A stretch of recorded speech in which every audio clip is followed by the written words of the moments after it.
What about other tasks that we do in the classroom? The second task on your handout is a list of different things that people can do in class. I'd like you to take a look at it and say, which ones, as a beginning language learner, which of these tasks would you learn most from or enjoy most? Okay? And then think, are they all the authentic ones? They may be. Or which ones do you think are more authentic than others? And which would you learn from and enjoy?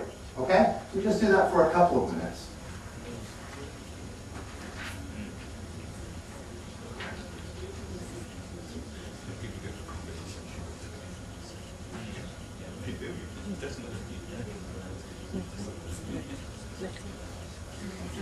Yeah. And then yeah. I think that was like that's typical. Yeah. Just the kind of language you use isn't how it works. This reminds me of the yeah. What you're looking at it. What you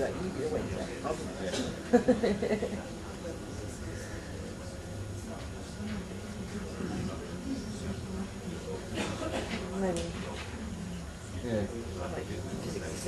Yeah. Yeah.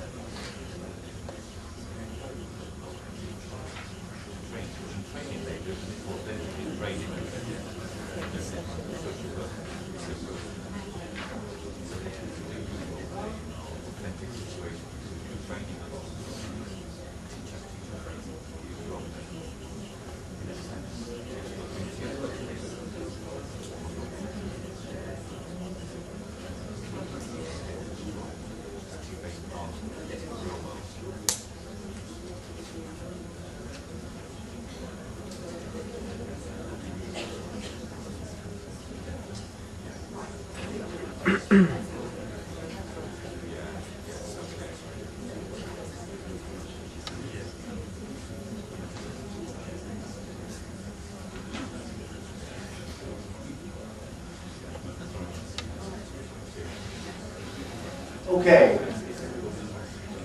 I'd like to come back then to, again, the idea of real-world tasks, and which of those are real-world tasks. I suppose I would say the workout from railway maps and timetable is the best route. Maybe a letter asking for information as well. But again, I find the definition of the real-world task starts to get a bit slippery when we're in the classroom doing it. There are three problems that I've found in the literature of definitions of real-world tasks. One is from people who are doing critical analyses of published course books, and what they're finding, or have found a while back, was the tasks that that are set sometimes as real-world tasks. What kind of tasks are they? And the argument that these people were making was that lots of these tasks are kind of all to do with consumption. They're to do with buying things, exchanging goods. They're to do with a consumerist view of the world, where shopping and traveling and staying in hotels are the norm. And I have to admit that that's what I was on default as well. The real-world task, okay, checking into a hotel is a real-world task, and doing this, that, and the other. But when you look at the whole lot, it's saying something about what the real world is for you, or what you imagine it should be for the students. Okay? And in different countries and in different contexts, real-world tasks will be very different. The other thing is that real-world tasks may be communicative, but I don't think students want to communicate all the time or talk about themselves all the time, especially at a lower level. This is the idea that sometimes language play is very valuable. So sometimes things like dictations or drills can be quite fun, engaging, and motivating for students. When I was writing Straightforward Beginner, I took a German course, and I wanted to be a beginner in German. And the teacher had us do one thing in pairs. We just learned numbers up to 100. And he said, you're going to bid on the table. By that he meant, I would put a price on the table. I'd say, I want this for 10 euros. And my partner would have to bid higher. So I would have to understand what his or her bid was, and then we had to keep bidding higher until we couldn't say higher numbers, or we got tired. The thing was, he did that once and then he moved right on to the next task. And my partner and I kind of were secretly still bidding on the table again. Totally inauthentic task. I would say that that is a task that you could easily ridicule as an inauthentic task. And yet I really enjoyed saying 52 euros, 15, is that 50 or 15, and so on. Because the other person said, oh, I bid 45 and you've just gone down to 12 again, so I'm getting the table. I mean, it was a lot of fun. And there are lots of other little fun number games like that that could be criticized for being inauthentic, that could be criticized for being not real world, and yet they are fun. And it helped me learn some things.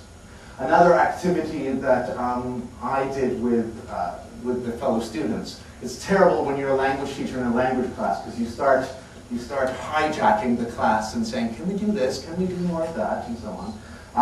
I wanted to find out what other people's favorite words were in the language. Because there's that kind of a, what is your favorite, doing a task on what's your favorite word, what word do you like, what word don't you like, and so on. My favorite German word was, I might be pronouncing it wrongly, Eifersucht, something like jealousy. But there was something about that word, Eifersucht. I love that word. And I could just, I'm waiting for a chance that I can say it in a real situation. But I can't even really ask for directions. So I can't say, Entschuldigung, that is the Eifersucht, because it doesn't, not going to work. But I have done it with students as well. On the back is there an example of an activity from the book on what are your favorite words in English. And the British Council had done a study, and that's what makes, I thought, this activity interesting, of what people thought the most beautiful word in English was. It's on the column on the back of your handout. And I thought there were some really interesting things there. Mother, I didn't think was a very beautiful word, but passion, smile, love, eternity. These were the ones after they'd surveyed 7,000 students of what students were saying were the most beautiful words. Well then, that leads on to something you can do in class. I would argue that that's not a real-world task, but I think it is a worthwhile task. I think it's a fun, effectively engaging task for students to do. So, there is what have other people said about real-world tasks. The idea that the real-world task is total immersion in the target language without an instructor. That's, if we're going to argue for really real-world tasks, then we have to just drop them into a full immersion situation. And that's why in some countries they're beginning to, they have little English villages. That's happened in Korea, in China. They build these little villages where everybody speaks English and you can go on there on holiday, a full immersion thing. It's cheaper than going all the way to England. And I think Widdowson is very good on this. He says the whole point of pedagogy is to short-circuit the longer process of learning in a natural environment. He said if what went on in the classroom exactly replicated the conditions of the world outside, there's no point in pedagogy at all. Just do it outside and do it on your own. Now, some people would argue that's how people should best learn a language. But I'm a teacher and I have classrooms and students, and so we have to do other things.